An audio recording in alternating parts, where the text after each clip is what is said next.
¿Qué tal? Muy buenas tardes. Es un gusto con ustedes acompañarles esta tarde en el Diplomado en Inmigración Laboral. Mi nombre es Jaime Rivas y les estoy acompañando desde San Salvador, El Salvador, para abordar el tema situaciones de vulnerabilidad en el marco de la migración laboral. Estaremos compartiendo en segmentos de 15 minutos para facilitar que se comparte con ustedes el material a través de YouTube y la plataforma para que todos podamos ser parte de esta sesión. Estaré compartiendo con ustedes también la presentación por este medio. Eh, Vamos a desarrollar básicamente tres grandes puntos. Durante esta sesión abordaremos unas definiciones previas que considero es pertinente discutir para luego aterrizar en lo que la OIM y la misma CRM consideran perfiles de vulnerabilidad, esto acotado en el marco de la migración laboral para finalizar con algunos desafíos que los países miembros, tanto de la CRM como del SICA, en particular, tienen sobre esta temática tan importante. Vamos entonces a unas definiciones previas. En primer lugar, tratemos de aproximarnos a una consideración de lo que es la migración laboral, que seguramente ustedes ya lo han realizado en las sesiones anteriores, pero es pertinente traerlas a mención. En primer lugar, y aquí me baso en la definición que establece la OIM, eh, puede considerar la migración laboral como el movimiento de personas del estado de origen a otro con un fin laboral. Digamos que en términos muy generales así lo establece la OIM. Hay que decir que esta definición está dentro del marco de la migración internacional y no alude a la movilidad de personas para fines laborales dentro de los mismos estados nacionales, por lo cual hay una acotación aquí que habría que hacer, ¿verdad? Eh, si bien la OIM establece, pues, la definición de migración laboral en el marco de la migración internacional, creo que es pertinente que en nuestro diplomado también no perdamos de vista las dinámicas que ocurren al interior de los países y que implica, por ejemplo, migraciones del campo a la ciudad o de zonas de menor desarrollo hacia zonas más desarrolladas o con polos de atracción justamente para fines laborales. Volviendo a la definición de OIM, se establece que esta migración laboral por lo general, o digamos en términos generales, está regulada por legislación sobre migraciones al interior de los estados o por legislación internacional atinente a la migración laboral. De modo que algunos países asumen un papel activo al regular esta migración laboral, ¿verdad? Y otros pues han tenido mecanismos mucho más laxos para abordar este fenómeno. Esto en cuanto a la definición de la OIM. Sin embargo, les quiero plantear el desafío de considerar la migración laboral en el escenario de la multicausalidad de la movilidad de las personas. Un argumento utilizado durante los últimos años, tanto por los estados nacionales, por las legislaciones nacionales, ¿verdad?, por los organismos internacionales, es la multicausalidad, ¿verdad? Y con esto nos están evidenciando, pues, que las personas están emigrando no necesariamente por una sola causa, sino que estas se entremezclan, ¿verdad? De modo que quizás en términos analíticos es posible identificar una causa principal, pero no hay que perder de vista que esta causa principal puede ir de la mano con otras situaciones que están motivando la movilidad de las personas. Es muy probable entonces que digamos, la migración laboral se alimente sobre todo por las razones económicas que, según las evidencias de las que disponemos en nuestros países, estaría motivando la mayor parte de los emigrantes de México, de Centroamérica y del Caribe, sobre todo hacia Estados Unidos, pero también a otros países al interior de las regiones como Costa Rica o fuera de ella como algunos lugares en Europa, pero que esta migración, que es fundamentalmente motivada por razones económicas, también puede ir entrelazada con causas como la reunificación familiar, la inseguridad o la migración forzada por desastres, por proyectos de desarrollo, por cambio climático, etc. Es decir, tenemos el desafío, me parece, de considerar la migración laboral como parte de un fenómeno que se da en el marco de muchas causas que están empujando a las personas migrantes. Por otro lado, también tenemos el desafío de considerar la migración laboral y con ello los flujos de personas que se mueven por razones fundamentalmente económicas en el marco de aquello que también las agencias están llamando los flujos mixtos de migración, es decir, movilidad de personas por, digamos, múltiples situaciones y múltiples perfiles que hacen que sea aún más complejo para los estados poder gestionar estos flujos.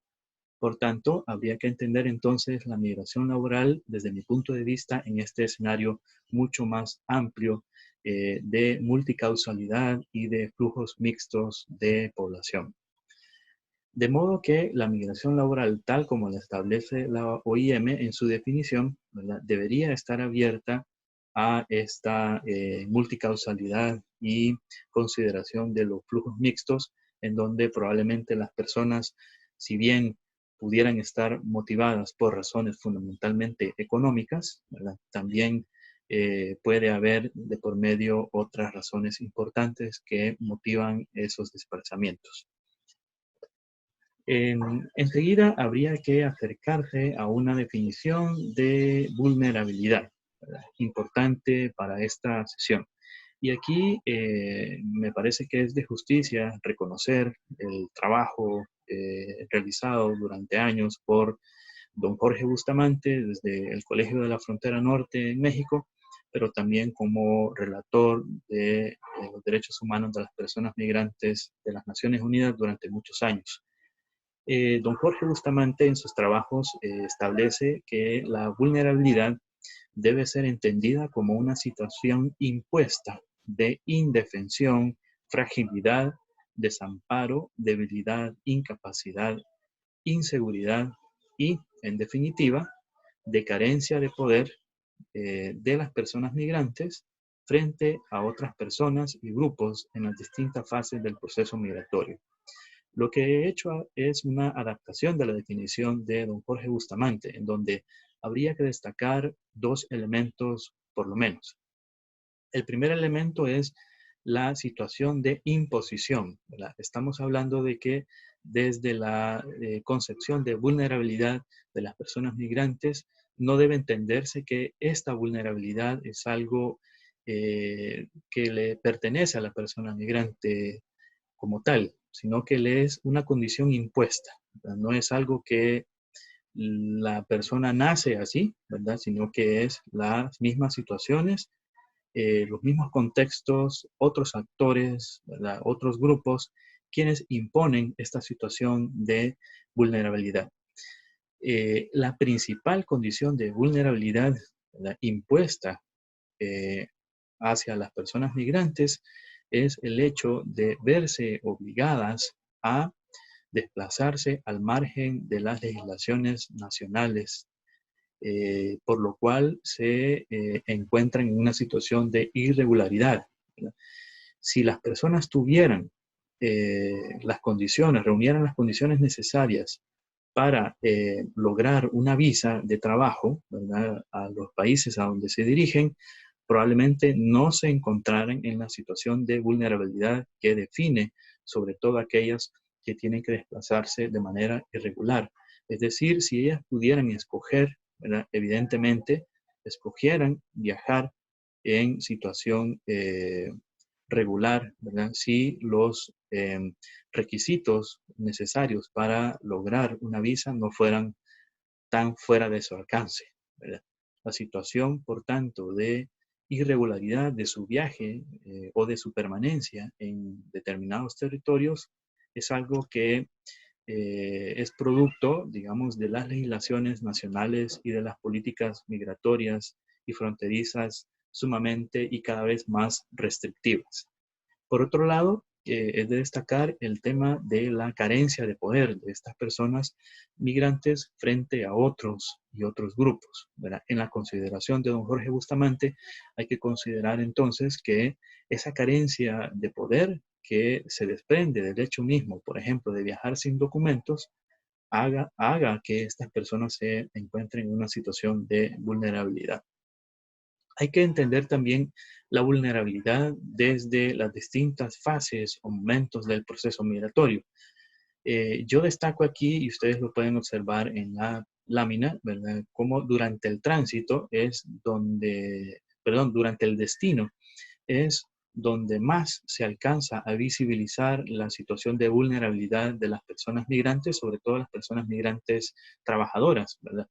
Ya instaladas en un lugar en donde, por ejemplo, no les son reconocidos sus derechos, ¿verdad? Donde son víctimas de algún abuso, ¿verdad? Por su misma condición de irregularidad, por ejemplo. Pero es pertinente traer a mención, ¿verdad? Que esa vulnerabilidad se expresa no solamente durante el destino, sino también desde la salida de los territorios de origen de estas personas, durante el tránsito y o detención, ¿verdad? Durante el retorno y reintegración de estas personas y aquello que podemos considerar algunas situaciones indirectas y consecuentes, ¿verdad? Por ejemplo, en los territorios de origen, las familias que quedan al cuidado de las personas, de otras personas, de los hogares, en sustitución de aquellos o aquellas que tuvieron que emigrar hacia otro lugar para poder generar recursos necesarios para la subsistencia de estos hogares. Y que da pie a aquello que conocemos dentro de los estudios de migración como cadenas globales de cuidado, por ejemplo. Es pertinente entonces haber definido lo que entendemos por vulnerabilidad para poder aterrizar luego en aquello que la misma CRM llama condiciones de vulnerabilidad. Y aquí creo que es pertinente traer a mención los lineamientos regionales para la identificación preliminar de perfiles y mecanismos de referencia de poblaciones migrantes en condición de vulnerabilidad, un documento muy importante de 2014 que nos establece algunos mecanismos a seguir. Ahí la CRM define como condiciones de vulnerabilidad aquellas situaciones sociales, culturales, económicas, políticas y personales que colocan a las personas en condición de mayor riesgo de violación de sus derechos humanos. Por lo tanto, es de considerar que hay distintas situaciones que vuelven más vulnerables a las personas migrantes, sobre todo a las personas migrantes trabajadoras, y eso será lo que justamente abordaremos en el segundo bloque de esta presentación.